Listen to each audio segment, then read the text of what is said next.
Hi dears, welcome back to our channel. അപ്പോൾ ഇന്നത്തേത് നോമ്പ് കഞ്ഞിയുടെ റെസിപ്പിയാണ്. ഇടയ്ക്ക് ആരോ നോമ്പ് കഞ്ഞിയുടെ റെസിപ്പി കമൻറ്റിലൂടെ ചോദിച്ചിട്ടുണ്ടായിരുന്നു. അപ്പോൾ അവർക്ക് വേണ്ടിയാണ് ഈ വീഡിയോ. ട്രിവാൻഡ്രത്ത് പല രീതിയിൽ നോമ്പ് കഞ്ഞി ഉണ്ടാക്കാറുണ്ട്.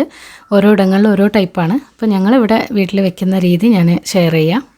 വെജിറ്റബിൾസൊക്കെ ചേർത്തിട്ടാണ് കേട്ടോ ഞാൻ ഉണ്ടാക്കുന്നത്. അപ്പോൾ ഇത്രയും സാധനങ്ങളാണ് ഇതിലേക്ക് ചേർക്കുന്നത്.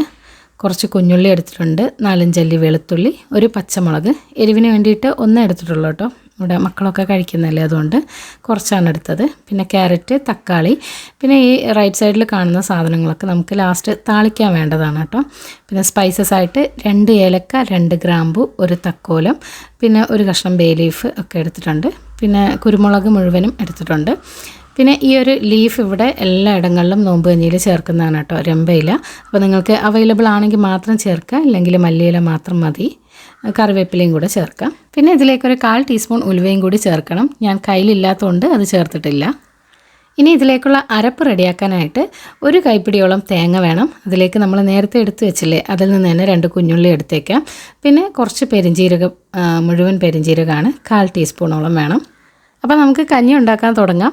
വളരെ പെട്ടെന്ന് ഉണ്ടാക്കാനായിട്ട് കുക്കറിലാണ് കേട്ടോ വേവിക്കുന്നത്. ഏറ്റവും ചെറിയ ഗ്ലാസ്സിലാണ് ഞാൻ അരി അളന്നെടുത്തത്.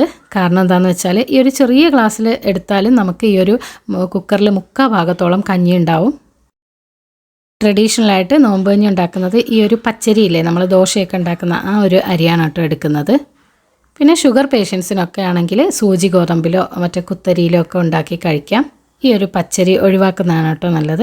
അപ്പോൾ അതാ അരി ഞാൻ കുക്കറിലേക്ക് ഇട്ട് കൊടുത്തിട്ടുണ്ട്. എന്നിട്ട് നന്നായിട്ട് കഴുകിയെടുക്കുക. അരി കഴുകിയതിന് ശേഷം അതിലേക്ക് വെജിറ്റബിൾസൊക്കെ ഇട്ട് കൊടുക്കുക.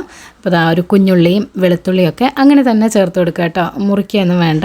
അപ്പോൾ അത് വെന്ത് റെഡി ആയിക്കോളും. പിന്നെ ഈ ഒരു പട്ട, ഗ്രാമ്പു, ഏലക്ക അതൊക്കെ ഇട്ട് കൊടുക്കുക.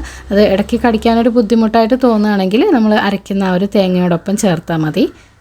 മസാലയുടെ ഫ്ലേവർ കൂടുതൽ ഇഷ്ടമില്ലാത്തതുകൊണ്ട് ഞാൻ അരച്ചിട്ടില്ല. ഇനിയിപ്പോൾ ഇതാ കട്ട് ചെയ്ത വെജിറ്റബിൾസൊക്കെ ചേർക്കാം. പച്ചമുളക്, ആ ഒരു ഇല ഒക്കെ ചേർത്ത് കൊടുക്കുക. ഇനി ഇതിലേക്ക് തക്കാളിയും കൂടി ചേർത്ത് കൊടുക്കാം. അപ്പോൾ ഈ ഒരു വെജിറ്റബിൾസും ആ ഒരു കുരുമുളകും എല്ലാം കൂടി ഒരുമിച്ച് അരിയോടൊപ്പം വേവിച്ചെടുക്കണം. ഈ ഒരു സമയത്ത് തന്നെ ഒരു ഉലുവയും ചേർത്ത് കൊടുക്കണം കേട്ടോ. അപ്പോൾ അതാ ലാസ്റ്റ് താളിക്കാനുള്ള ഒരു സംഭവങ്ങൾ മാത്രം മാറ്റി വെച്ചിട്ട് ബാക്കിയെല്ലാം ഞാനിതിലേക്ക് ചേർത്തിട്ടുണ്ട്. ഇനി ഒരു 1/4 ടീസ്പൂണോളം ഉപ്പും കൂടി ചേർത്തിട്ട് നമുക്കിത് അടച്ചു വെക്കാം. അപ്പോൾ ഈ ഒരു പാകത്തിന് ഉപ്പ് കറക്റ്റായിരിക്കും കേട്ടോ. അപ്പോൾ നിങ്ങൾക്ക് വേണമെങ്കിൽ പിന്നീട് ചേർത്ത് കൊടുക്കാം നോക്കിയിട്ട്. 7-8 വിസിൽ വരുന്നത് വരെ ഇതൊന്ന് കുക്ക് ചെയ്തെടുക്കണം. കാരണം ആ ഒരു പച്ചരി നല്ലതുപോലെ വെന്ത് ഉടഞ്ഞു കിട്ടണം. ആ ഒരു സമയം കൊണ്ട് നമുക്ക് അരപ്പ് റെഡിയാക്കി എടുക്കാം. അപ്പോൾ അതാ തേങ്ങയും ആ ഒരു പെരിഞ്ജീരകവും ഉള്ളിയും ഒക്കെ ഇട്ട് കൊടുത്തിട്ടുണ്ട്. ഒരു 1/2 ടീസ്പൂൺ മഞ്ഞൾപ്പൊടിയും കൂടി ചേർക്കണേ. എന്നിട്ട് ഇത് നല്ല ഫൈനായിട്ട് അരച്ചെടുക്കുക. അപ്പോഴേക്കെന്താ കുക്കറിൽ വിസിലൊക്കെ വരുന്നുണ്ട്. അരി ആയതുകൊണ്ട് തന്നെ ഇതുപോലെ ഇങ്ങനെ പുറത്തേക്കൊക്കെ പൊങ്ങിച്ചാടും. അത് ഞാനൊന്ന് വൈപ്പ് ചെയ്ത് കൊടുത്തതാണ്, ഗ്യാസിലേക്ക് ആവാതിരിക്കാൻ വേണ്ടിയിട്ട്. അങ്ങനെ ഇതാ കുക്കറിൻ്റെ കംപ്ലീറ്റ് പ്രഷറും പോയി കഴിഞ്ഞപ്പോഴേക്കും ഞാനിത് ഓപ്പൺ ചെയ്തിട്ടുണ്ട്. അരിയൊക്കെ നല്ലതുപോലെ നമുക്ക് വെന്ത് കിട്ടിയിട്ടുണ്ട് കേട്ടോ. അപ്പോൾ ഇതിങ്ങനെ സ്പൂൺ വെച്ചിട്ട് നന്നായിട്ടൊന്ന് ഉടച്ചു കൊടുക്കണം. എന്നാൽ മിക്സിയിലിട്ടൊന്നും അടിച്ചെടുത്തേക്കരുത്, നമ്മൾ കൈകൊണ്ട് തന്നെ ഇങ്ങനെ ഒന്ന് ഉടച്ചെടുക്കുക. എന്നിട്ട് ഇതിലേക്ക് അരിഞ്ഞു വെച്ചിരിക്കുന്ന മല്ലിയില ചേർത്ത് കൊടുക്കുക. എന്നിട്ട് നമ്മൾ അരച്ച് വെച്ചിരിക്കുന്ന ആ ഒരു അരപ്പും കൂടി ഈ ഒരു സമയത്ത് ചേർക്കാം. ഈ ഒരു നോമ്പ് കഞ്ഞി കുറച്ച് ലൂസായിട്ട് കുടിക്കാനാണ് രസം. ആവശ്യത്തിന് വെള്ളവും കൂടി ചേർത്തിട്ട് കുടിക്കാനുള്ള പാകത്തിന് ലൂസാക്കി എടുക്കാം. ഇനി ഏറ്റവും ലാസ്റ്റായിട്ട് നമുക്കിതിലേക്ക് താളിച്ചും കൂടി ചേർത്ത് കൊടുക്കാം.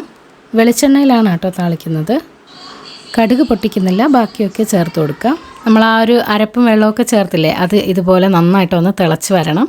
എന്നിട്ട് ഇതാ ലാസ്റ്റായിട്ട് അതിലേക്ക് താളിച്ചും കൂടി ചേർത്ത് കൊടുക്കുക.